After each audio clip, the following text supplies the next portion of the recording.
This video will be a walkthrough for the AP English Language 2018 Rhetorical Analysis, which was then Secretary of State Madeleine Albright, who gave a commencement speech to the graduating class of Mount Holyoke.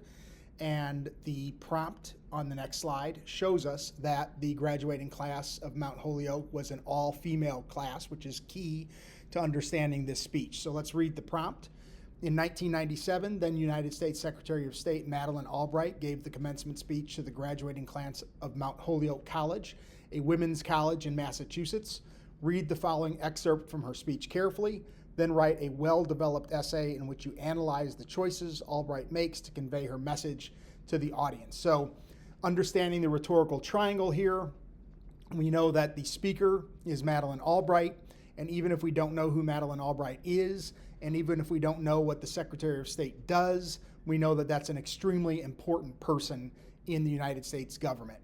And then also the audience, we don't necessarily know that Mount Holyoke is an excellent college, but we can, I think, infer that if they are a college that was able to get Madeleine Albright as the speaker, then they are probably a high-powered college, and we're told that it's an all-women's college. So we've got a very high-achieving class at a high-achieving college of all female students. So then we need to figure out what the message of this speech is. And Albright gives us that message in the very first two paragraphs of the speech. Now, any commencement address, the message is going to be something like, you can achieve, go into the future and make your future bright, make the world a better place, right? It's going to be a call to action to the graduates. But to get a little bit more specific, if we read the first two paragraphs, as individuals, each of us must choose whether to live our lives narrowly, selfishly, and complacently, or to act with courage and faith. As a nation, America must choose whether to turn inward and betray the lessons of history, or to seize the opportunity before us to shape history.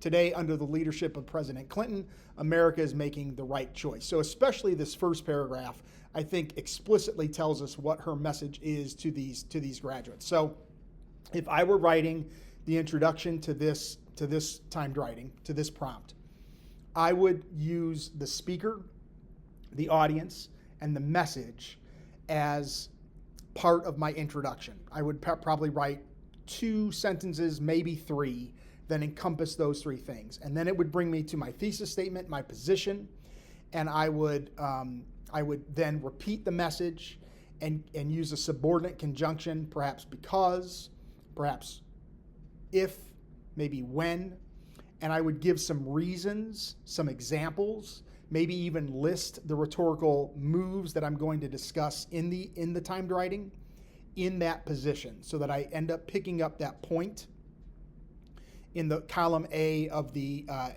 Collegeboard's rubric for the rhetorical analysis essay. Then I need to go into the essay, into Albright's essay, into Albright's speech, and I need to find specific rhetorical moves that she makes. And then as I observe those moves, that's not enough to get college credit, right?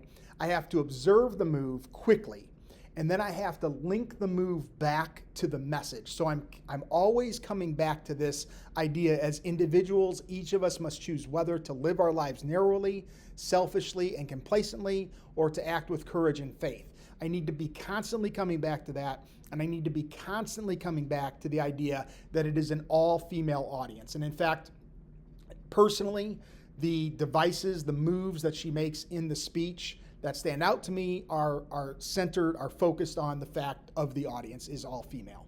So in paragraph 7, Albright says, in our lifetimes, we have seen enormous advances in the status of women.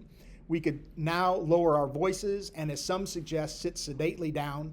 Instead, women everywhere, whether bumping against a glass ceiling or rising from a dirty floor, are standing up, spreading the word that we are ready to claim our rightful place as full citizens and full participants in every society on earth. And I love this line, whether bumping against a glass ceiling or rising from a dirty floor. And she's going to give examples of that in paragraphs 8, 9, 10, and I think also 11. But right now we could build a body paragraph or 2 around this idea that women specifically is her audience, and the message that we've already observed in paragraphs 1 and 2 and wrote about in the introduction, that this message is being laser focused on the women of Mount Holyoke and women in general who are reading this now, right? And so this metaphor that she gives of the glass ceiling and the dirty floor is something that we could talk about. We could talk about the effect of that. We could talk about the significance of this metaphor. But again, always tying it back to the message, always tying it back to the audience. And then we could move on. In paragraphs 8 and 9, we see that she talks about Mount Holyoke is the home, to borrow Wendy Wasserstein's phrase, of uncommon women. But we know that there are uncommon women in all corners of the globe. And in all corners of the globe, in paragraph 9, she hits on a woman from Sarajevo. In paragraph 10, she hits on a woman from Burundi. In paragraph 11, Guatemala. And in paragraph 12, Burma. And so if I were writing about this, I would probably like to talk about how these women are high-powered women at one of the best colleges in the world in America. And if women in Sarajevo and Burundi and Guatemala and Burma can break the glass ceiling, if they can rise up from the dirt floor, again, lots of repetition in my essay, which I realize students think that they shouldn't be repeating things. But if the repetition is tying the essay together, then repetition is good. We want to be bringing that up over and over again. One thing to remember is that your reader in Cincinnati will read this in about 2 or 3 minutes and score it. You want to bring things up again and again. You want to use words over and over with, so that the reader remembers exactly what you're doing and clearly and explicitly sees how you're tying the essay together. So again, we've got these women from Rwanda, from Burundi, from Guatemala, from Burma, from Sarajevo. And the idea is, if they can break the glass ceiling, if they can rise up from the dirt floor, then shouldn't these privileged women attending Mount Holyoke, shouldn't they be able to do the same thing? And tying that back to the original message that we should go forward and we should make something of the future. We should make America a better place. But more than even that, we should make the world a better place. In paragraphs 13 and 14, Albright says, these women have in common, speaking of the women from Sarajevo, Burundi, Guatemala, these women have in common a determination to chart their own path, and by so doing to alter for the better the course of their country or community. Each has suffered blows, but each has proceeded with courage.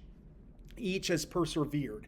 And she's going to begin repeating the word persevere over and over and over in several of the paragraphs to come.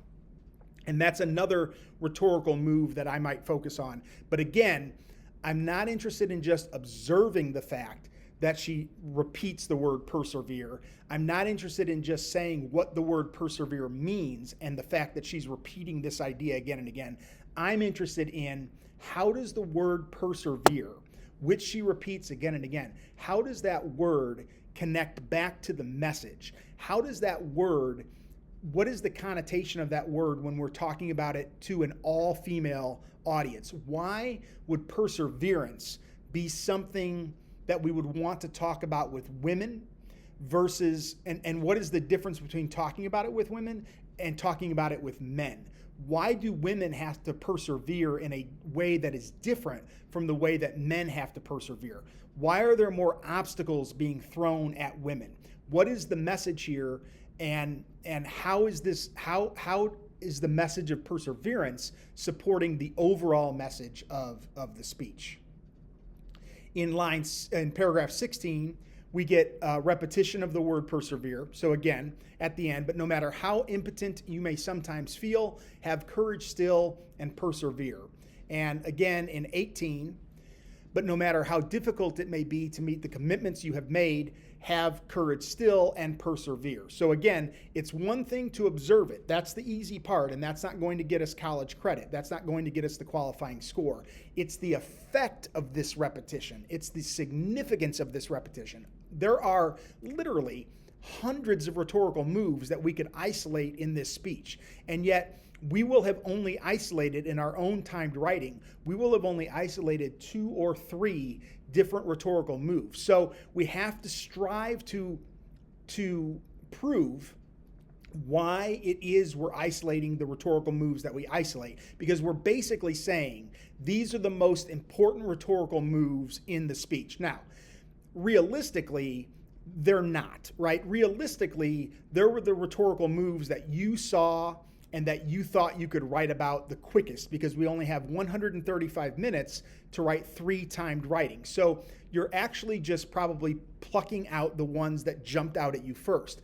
But even though that's the realism of the situation, we have to treat them as if they are the most important rhetorical moves in the speech. And we have to continue to justify why we think they're the most important rhetorical moves in the speech. So we want to be talking about the effect of those moves. We want to be talking about the significance of those moves. And we want to be always writing about how these are the most important moves that Albright makes, linking them back to the message, because nothing is more important than that message. That's what we're trying to prove. We're trying to prove the way in which she develops and builds this message. The rhetorical moves are the way that she builds it, are the way that she develops it. So then once we have those rhetorical moves, your reader knows that there's hundreds of rhetorical moves in the speech. So then we have to justify why we've chosen the moves that we've chosen. And then finally, in paragraph 20, she demands action.